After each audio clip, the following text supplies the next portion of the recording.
শুভ সকাল বন্ধুরা, কেমন আছো তোমরা সকলে? আশা করব তোমরা ভালো আছো আর সুস্থ আছো।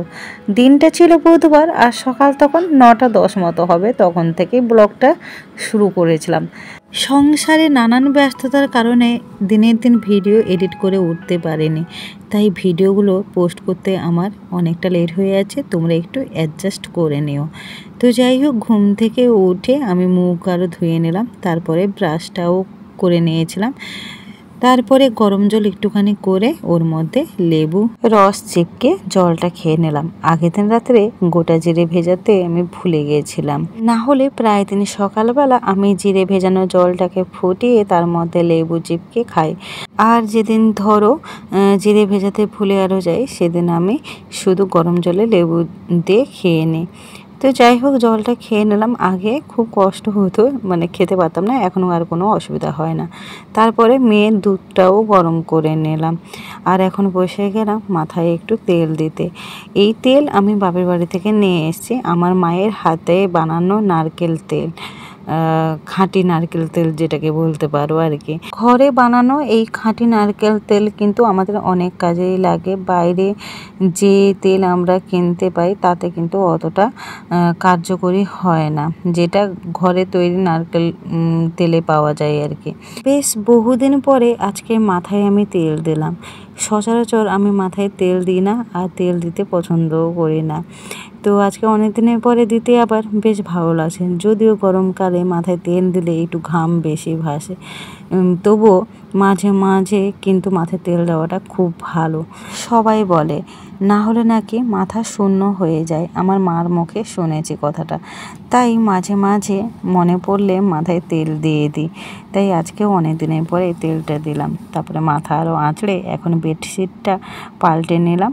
সকালবেলা রোজই যতই বিছনাটা আমি টান টান করে পাতিয়ে দিই না কেন, কিছুক্ষণ পরে আমার বাচ্চারা এতটাই লাফালাফি করে যে বিছনার হালটাই পুরো পাল্টে দেয় আর কি। তো যাই হোক, কালকে তো অনেক রাত্রেই এসেছি। তোমরা তো জানো গাড়ি পাচ্ছিলাম না, বাড়িতে পৌঁছালাম মনে 1:40 আলোর দিকে। তারপরে খাওয়া দাওয়া করে শুতে শুতে প্রায় আমার 3টে বেজে গেছিলো। রাত্রে ঘুম ঠিকঠাক হয়নি, আর সকালবেলা একদমই উঠতে ইচ্ছে করছিল না। কিন্তু শুয়ে থাকলে তো আর হবে না, উঠতে তো হবে না, কিছু করার নেই। আর তাই উঠলাম, কিন্তু চোখ এখনও জ্বালা করছে, প্রচণ্ড ঘুম পাচ্ছে। আর এদিকে আমার দাদা ও দিদির ছেলে বেরিয়ে গেল তার পিসির বাড়ি, মানে আমার দিদির ননদের বিয়েও এখানেই হয়েছে, আমাদের বাড়ির কাছাকাছি। তো পিসির সাথে দেখা করতে গেছে। আর তোমাদের দাদা ভাই আজকে চলে যাচ্ছে দার্জিলিংয়ে, ওর অফিস ট্রিপ রয়েছে। তো তিনজনেই একসঙ্গে বেরিয়ে গেল। এখন তোমার দাদাভাই যাবে অফিসে কাজ করবে, তারপরে নাকি 2টো নাগাদ বেরোবে, 4টের সময় ট্রেন রয়েছে। আর এদিকে আজকে আমার দাদা আরও চলে যাবে, বলেছিল সকালে চলে যাবে, কিন্তু আমি বললাম দেখ সকালে যেতে হবে না, তোরা একটু খেয়ে দিয়ে না হলে দুপুর বিকেলের দিকে যাস। তাই দাদা আরও খেয়ে দিয়ে দুপুরে বা বিকেলের দিকে বেরিয়ে যাবে। আজকে আমার ঘরটা পুরো খালি হয়ে যাবে, কিছু করারও নেই। মন চাইছে না যে ওদেরকে পাঠাই, তবু ওদেরকে যেতে হবে। আর যেহেতু দাদা তো বিয়ে আরও করেছে, ওকে তো আরোই আটকানো যাবে না, তাই না বলো? বউ ওদিকে হয়তো অপেক্ষা করে বসে আছে বর কখন আসবে। তো যাই হোক, আমি ওই জন্য আর বেশি আটকাইও নি। বাড়ি থেকে কেউ এলে যখনই বলে চলে যাবে, তখনই মনটা একদমই খারাপ হয়ে যায়, কারণ বাপের বাড়ির লোককে খুব একটা দেখতে পাই না, তো সেই বছরে একবার কি দুবার আসে, ওই কারণে। তো যাই হোক, ঘরে বিছানার আদর পাল্টে ঘর ঝাঁট আরো দিয়ে এখন ঘর মুছেও নিলাম।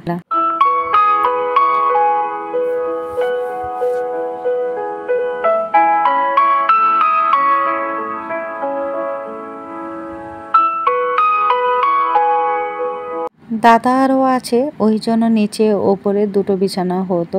তো নিচে বিছানা করতে অসুবিধা হচ্ছিল বলে আমি এই টি টেবিলটাকে বাইরে রেখে দিয়েছিলাম বারান্দায়। তো এখন বারান্দা থেকে টি টেবিলটা নিয়ে এলাম, ধুলো পড়ে গেছিলো কারণ কদিন মোছা আরও হচ্ছিল না।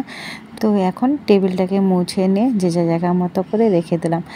যেই জিনিসটা যেখানে থাকে সেখানে যদি না থাকে না, ওই জায়গাটা খালি খালি মতো লাগে, ফাঁকা লাগে। এখন বেশ ভালোই লাগছে, ঠিক আছে। তার কিছুক্ষণ পরে আমি এই যে বেড কভারগুলো ভিজিয়ে রেখেছিলাম এখন কেচে নিচ্ছি। আর এটা হলো আমাদের দোতলায় বাথরুমের টাইলস ছাড়া সব কিছুই বসে গেছে। টেম্পোরারি একটা কল লাগানো হয়েছে যাতে কাজের কোনো অসুবিধা না হয়, টুকিটাকি যেন কাজ করা যায়। তো কাছাকাছি এখন এখানে করে নিই, কারণ এইখানে গেছে এখানে শুকাতে দিয়ে দেবো। এখন তো ছাদে শুকাতে দেওয়ার উপায় নেই, এক তো নিচে জল জমা রয়েছে আর দুই দড়ি খাটানোর মতো ব্যবস্থা হয়নি, ওই জন্যই শুকাতে দিতে পারছি না। আর এদিকে কলের জলটা এত গরম আর এত গরম যে কি বলবো, পুরো আগুনের মতো গরম, যেন হাতে যেন ছ্যাঁকা লাগছে এমন অবস্থা। সকাল সকালই ট্যাঙ্কির জলটা যে এত গরম হয়ে যায় কি আর বলবো। আর রোদটাও তো হয় তেমনি না, ট্যাঙ্কির জল তো গরম হওয়ারই কথা। তো কাছাকাছি হয়ে যাওয়ার পর আমি নিচেরটা জল দিয়ে ধুয়ে মুছে নিলাম।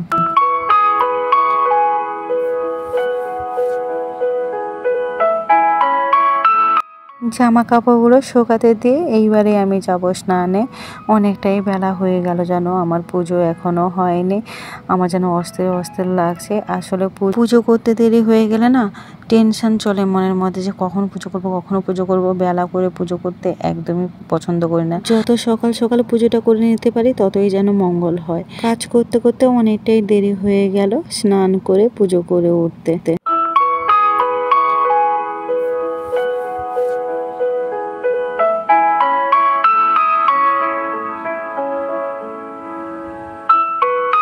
পুজো আরও করে নেওয়ার পর টিফিনটাও সেরে নিয়েছিলাম, ওটস করে খেয়ে নিয়েছি। আর তারপরে রান্না বান্না শুরু করে দিয়েছিলাম। তো উচ্ছে আলু ভাজা, পটল ভাজা, মাছের টক, অনেক কিছুই হয়ে গেছে। এখন আমি চিকেনটা করে নিচ্ছি আর একদিকে ভাতও বসিয়ে দিয়েছি।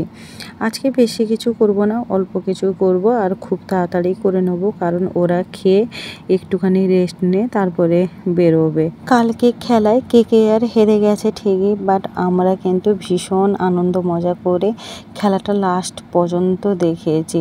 খেলাটা খুব ইন্টারেস্টিং ছিল, হাড্ডাহাড্ডি লড়াই চলছিল। হেরে গেছে তো কি হয়েছে, কালকে খেলাটা কিন্তু দারুণ খেলেছিল।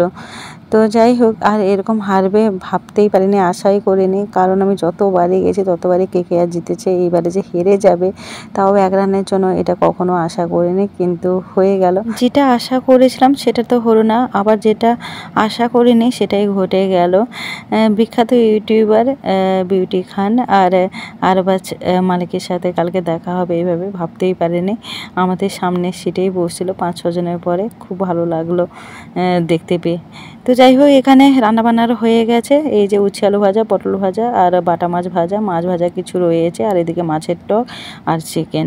এই হলো আজকে দুপুরে রান্নাবান্না। আজ কয়েকদিন ধরে মনটা ভালো নেই, একে তো চ্যানেলে ভিউজ একদমই নেই, রিচ ডাউন হয়ে গেছে। এদিকে তোমাদের দাদাভাই চলে যাচ্ছে, এদিকে আমার দাদারও এসেছিলো, ওরাও চলে যাচ্ছে, ঘরটা পুরো খালি হয়ে যাচ্ছে, মনটা একদমই ভালো নেই। আর চ্যানেলে রিচ ডাউন এতটা কমে গেছে যে কি বলবো, আমার ভিডিও করার আর ইচ্ছেই হচ্ছে না। কত কষ্ট করে ভিডিও বানাই, মানে সংসার সামলে বাচ্চা সামলে যে কত কষ্ট করে ভিডিও বানাই সেটা শুধু আমরাই জানি, অন্যরা তো সেটা বুঝবে না। অন্যরা শুধু উল্টো পাল্টা কথা বলতেই পারে সবাইকে, মানে সত্যি বললে না খেয়ে দিয়ে কাজ থাকে না যাদের, তারা এরকম উল্টো পাল্টা কথা বলেই থাকে। আমাকেও লোকেরা ছাড়েনি, বিনা দোষে বিনা কারণে আমাকেও অপমানিত হতে হয়েছে। লোকেরা তো করেছে, আর নিজের স্বামীও মাঝে মাঝে করেছে যে তুমি ইউটিউব করে কি করেছো, কিছুই তো করতে পারলে না আজ পর্যন্ত, বেকার ছেড়ে দাও, করছো কেন, এরকম অনেক কিছুই বলে। তখন মনটা খুব খারাপ হয়ে যায় যে নিজের লোক যদি একটু পাশে না থাকে তাহলে আমি কি করে এগোবো, মনটা ভেঙে যায়, ভিডিও করার ইচ্ছে থাকে না। কিন্তু পরক্ষণে ভাবি যার জন্য মানুষ আমাকে এত অপমান করছে, এত কথা শোনাচ্ছে, সেটা যদি আমি বন্ধ করে দিই তাহলে ওনাদেরকে আমি যোগ্য জবাব কি করে দেবো। তাই জন্য এই লড়াইটা আমি চালিয়ে যাচ্ছি বা চালিয়ে যাব। যদি কোনোদিন কোনো কিছু করতে পারি তাহলে ওনাদেরকে যোগ্য জবাবটা দিতে পারবো, এই আশা নিয়ে এখনও ইউটিউবের লড়াইটা করে যাচ্ছি। শত কষ্ট, শত অনিচ্ছা থাকা সত্ত্বেও জানি না কবে কি হবে কি না হবে, তবুও করে যাচ্ছি কষ্টটা, দেখা যাক কি হয়, ভগবান কি লিখেছে কপালে। তো যাই হোক, দেখো রান্নাঘরে আমি সমস্ত বাসন কোসন ধুয়ে নিলাম, ওভেন আরও সব মুছে নিয়েছি। দুপুরবেলা তারপরে আর ভিডিওটা কন্টিনিউ করিনি। দাদা আরও খাওয়া দাওয়া করে 4:30 নাগাদ বেরিয়ে গেল। মনটা খারাপ হয়ে গেছিলো, ভালো লাগছিলো না কিছুই, তাই জন্য আর কন্টিনিউ করিনি। আর এদিকে তোমাদের দাদা ভাইও ট্রেনে বসে গেছিলো, ফোন করে জানিয়ে দিল। আর এদিকে সন্ধেবেলা সন্ধে আরও দেওয়ার পরে বাবাকে চা আরও করে দিলাম। সবাই মিলে বেরিয়ে পড়েছে, শুধু বাবা ছাড়া। আমাদের বাড়ির কাছে একটা বৈশাখী মেলা হয়, ওখানে মানে বৈশাখ মাসেই হয়, সেটা একদিনের জন্যই হয় সেই মেলাটা। মেলা আসার খুব একটা ইচ্ছে ছিল না, মেয়েকে বলেছিলাম যে আমার সাথে চলে যা, আমি যাব না, কিন্তু মেয়ে বায়না করছিল যে তুমি না গেলে আমি যাব না, কান্নাকাটি করছিল, ওই জন্য আবার বেরিয়ে এলাম। মনটা না কি জানি মানে একদম ভালোই লাগছে না। আর তাছাড়া তোমাদের দাদাভাইকে ছাড়া আমি বাড়ি থেকে পা দিই না, মানে আমার বেরোতে কোথাও ভালো লাগে না ওকে ছাড়া, ওই জন্য ভালো লাগছিল না কিছুই। কিন্তু বাচ্চাটার মুখের দিকে তাকিয়ে আমি আবার বেরোলাম, কারণ আমার কাছে আমার বাচ্চার আনন্দটাই সব কিছু। আমি যদি না যেতাম তাহলে মেয়েটা কান্নাকাটি করতো, মেয়েটা যেত না। তো মেয়ের মুখের দিকে তাকিয়ে সব কিছু আমাদেরকে করতে হবে। মায়েরা তো এরকমই হয় না, যে নিজেদের কষ্টটাকে চেপে রেখে বাচ্চাদের আনন্দটাই নিয়ে থাকতে চায়। তো যাই হোক, মেলায় ঢুকতে না ঢুকতে মেয়ের বায়না মিকি মাউসে বসবে, তাই ওদেরকে মিকি মাউস চড়ালাম। কত খুশি! আর বাচ্চারা যখন এরকম হাসি খুশি থাকে না, মায়ের মনটা যে কতটা খুশি থাকে সেটা আর বলে বোঝানো যায় না। মেলায় গেলে যতই বলি যে কিনবো না, সব কিছুই তো আছে, অনেক আছে, বেকার ইউজ করি না, কিনবো না, কিন্তু গেলে সে না কেনা থাকতে পারে না। এখানে দেখো এই ক্লিপগুলো মাত্র 10 টাকা দিয়ে অনেকটাই কম দামে পেলাম। তো ওখান থেকে গোটা 5 ক্লিপ নিয়ে নিলাম, যা আর আমি মিলে। তারপরে বাচ্চারা বললো গোলা খাবে, বাচ্চা থেকে গোলা খাওয়ালাম, আর আমরা ফুচকা খেয়ে নিলাম, বাচ্চারাও খেলো তার সাথে। তারপরে ঠাকুরের দর্শন করতে এলাম। এই ঠাকুর তো তোমরা আগেও দেখেছো, আমরা অনেক ব্লগে দেখেছো। তো যাই হোক, এই মেলাটা কিন্তু অতটা বড় নয়, খুব ছোট একটা মেলা, একদিনের জন্যই এই মেলাটা বসে, আর তাই জন্য প্রচুর ভিড়ও হয়, আর অনেক দোকানপাটও বসে।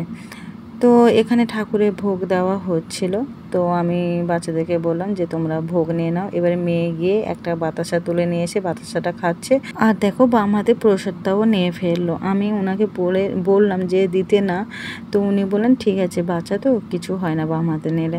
তো আর কি বলবো বলো। তারপরে আমরা চলে এলাম মোমোর দোকানে, চিকেন মোমো নিয়ে নিচ্ছি এখন। আমার তো ভীষণ খিদে পেয়েছে, সন্ধেবেলা হতো কিছু খাইনি, তাই জন্য ভীষণ খিদে পাচ্ছিলো। তো আমরা সবাই এক প্লেটে ভাগাভাগি করে খেয়ে নিয়েছিলাম। তারপরে যা আবার ঘুগনি নিয়ে এলো। মেলায় যাবো ঘুগনি খাবো না, এটা হতে পারে না। মেলায় গেলে ঘুগনি আর ফুচকা খেতেই হবে, যেখানেই যাই এই দুটো জিনিস খাবোই খাবো, এরকম একটা ব্যাপার। এখনই এলাম, এখন বাজে 12টা 15। মানে মেলা দেখার পরে বাচ্চাগুলোকে বাড়িতে ছেড়ে দিয়ে গেছিলাম, ওর দাদুর কাছে ছিল। দিয়ে আমি ভাসুর আর যা 3জনে মিলে ফাংশন দেখছিলাম। ফাংশন দেখে এই বাড়িতে এলাম। বাড়িতে এসে দেখি কারেন্ট পালিয়ে গেছিলো। তো গরমে তো থাকাই যাচ্ছিলো না, তাই ছাদের উপর বসছিলাম এতক্ষণ। 2 ঘন্টার পরে কারেন্ট এলো, বিষাক্ত গরম, কী আর বলবো। আর এখন বাজে দেখো 1:30 বাজে, দেখতে পেয়েছো? 1:30 বাজে, এখনও খাওয়া দাওয়া করিনি, কারণ মেলায় অনেক কিছু খেয়েছি বলে খিদে ছিল না, তাই খেয়েছিলাম না। এখনই খাওয়া দাওয়া করবো, খাওয়া দাওয়ার পরে করার পরে শোবো। আর এডিটিং করবো, এডিটিং করে উঠতে আজকে 3-4টে বেজেই যাবে, বুঝতে পারছি। তো যাই হোক, কী বলবো বলেছিলাম, অনেক কিছু কিনে নিয়ে এসেছি, সেগুলো আমি তোমাদেরকে দেখাবো। আজকে আর দেখানোর মতো ভাবছিলাম বাড়িতে এসে দেখাবো, কিন্তু কারেন্ট ছিল না, আর এখন মুড নেই দেখানোর, 1:30 বাজে। তো আমি কালকে তোমাদেরকে দেখাবো, অনেক কিছুই কিনেছি। তো চলো, আজকের মতো টাটা, গুড নাইট। পরে ব্লগে বা তোমাদের সাথে দেখা হচ্ছে, টাটা। সবাই ভালো থেকে সুস্থ থেকো।